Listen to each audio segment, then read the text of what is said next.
Fala pessoal, tudo bem? Estamos aqui para mais um vídeo do Nosso Deus Não Está Morto. Hoje para ler Atos capítulo 23 e sermos edificados pela palavra de Deus. Vamos crescer cada vez mais na unidade de Cristo. Amém?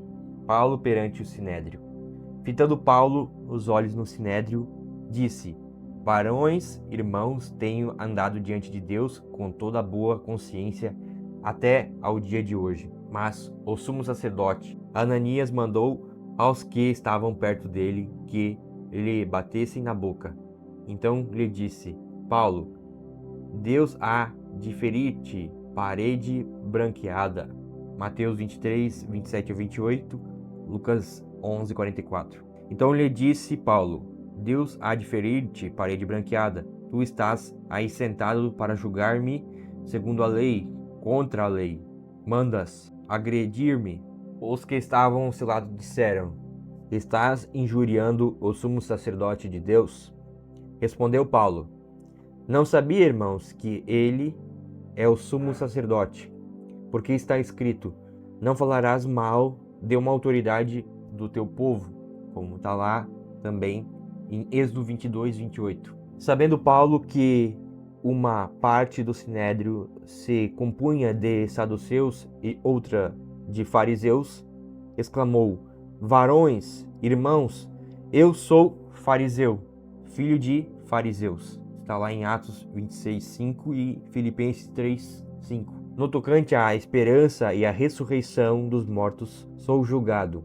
Dita estas palavras, levantou-se grande dissensão entre os fariseus e saduceus, e a multidão se dividiu, pois os saduceus declaram não haver ressurreição, nem anjo, nem espírito, ao passo que os fariseus admitem todas essas coisas, como também está lá em Mateus 22, 23, Marcos 12, 18 e Lucas 20, 27. Houve, pois, grande vozearia, e levantando-se alguns escribas da parte dos fariseus, contendiam, dizendo: Não achamos neste homem mal algum.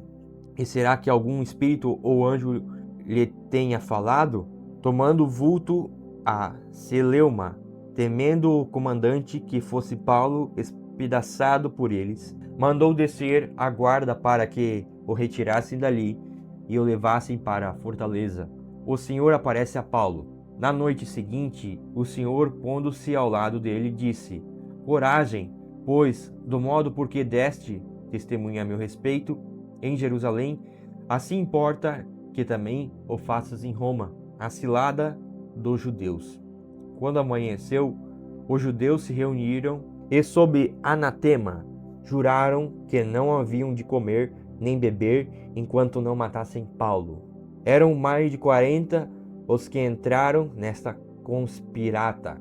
Estes, indo ter com os principais sacerdotes e os anciãos, disseram: Juramos, sob pena de anátema, não comer coisa alguma enquanto não matarmos Paulo. Agora, pois, notificai ao comandante, juntamente com um sinédrio, que vô-lo apresente como se estivesseis para investigar mais acuradamente a sua causa. E nós, antes que ele chegue, estaremos prontos para assassiná-lo. Mas o filho da irmã de Paulo, tendo ouvido a trama, foi, entrou na fortaleza e de tudo avisou a Paulo.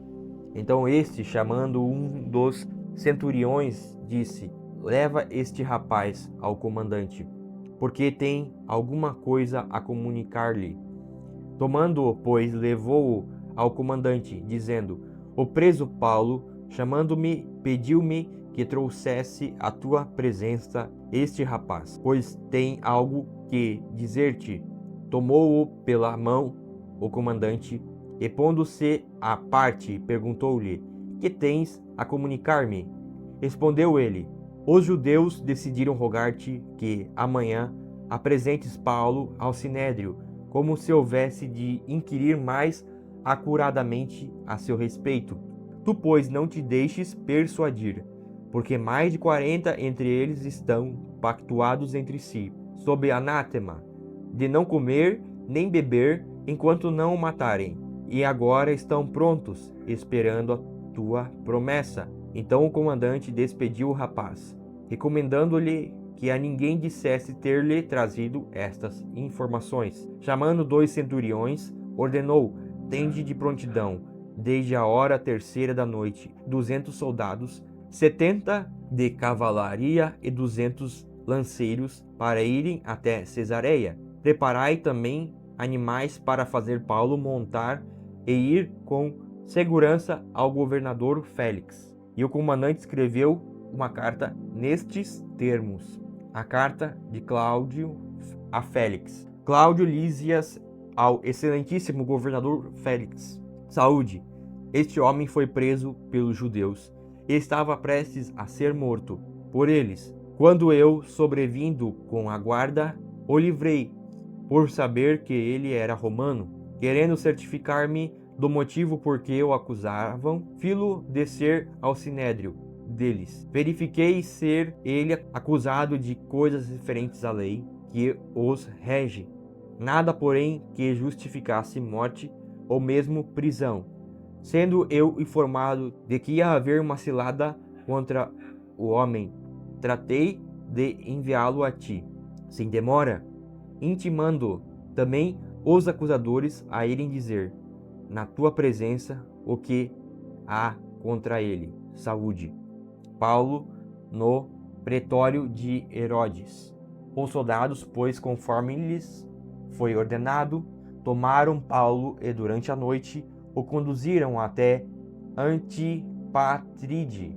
No dia seguinte voltaram para a fortaleza, tendo deixado aos da cavalaria o irem com ele, os quais, chegando a Cesareia, entregaram a carta ao governador e também lhe apresentaram Paulo.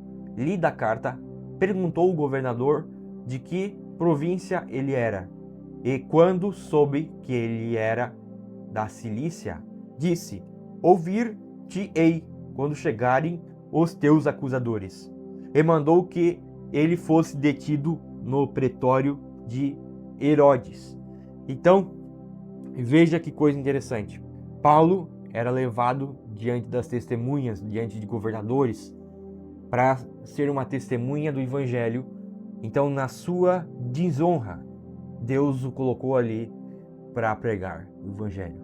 Então, às vezes, Deus nos coloca expostos em situações constrangedoras, em situações que são muitas vezes difíceis, como ficar na frente de um juiz, não para que a gente ficasse com medo, mas para que a gente fosse testemunha da verdade.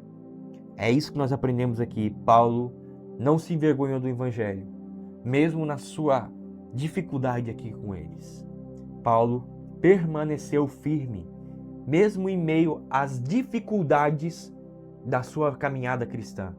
E nós devemos aprender da mesma forma com este grande mártir, este grande homem de Deus da história da Igreja de Cristo. Pai Deus, obrigado por tudo que nós temos aprendido hoje contigo, Pai. Obrigado por fazer em nós, colocar em nós a tua ordem, a tua glória, Deus.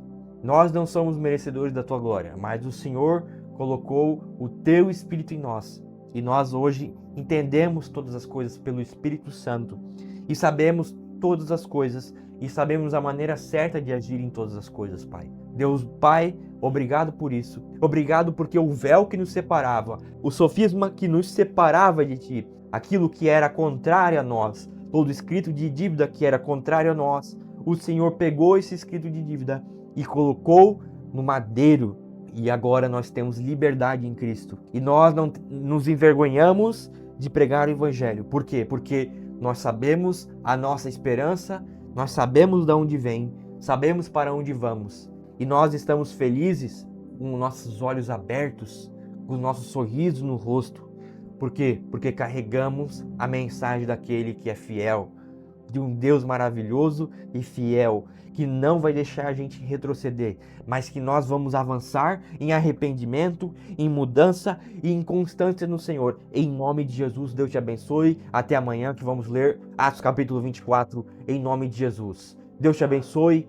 Guarde tua família, teus amigos, em nome de Jesus. Quem está vendo essa mensagem aqui, em nome de Jesus, Deus te abençoe, guarde tua família, teus amigos, e que você seja uma voz profética nessa geração, em nome de Jesus. Deus te abençoe. Valeu, valeu, valeu. Até amanhã. Um abraço.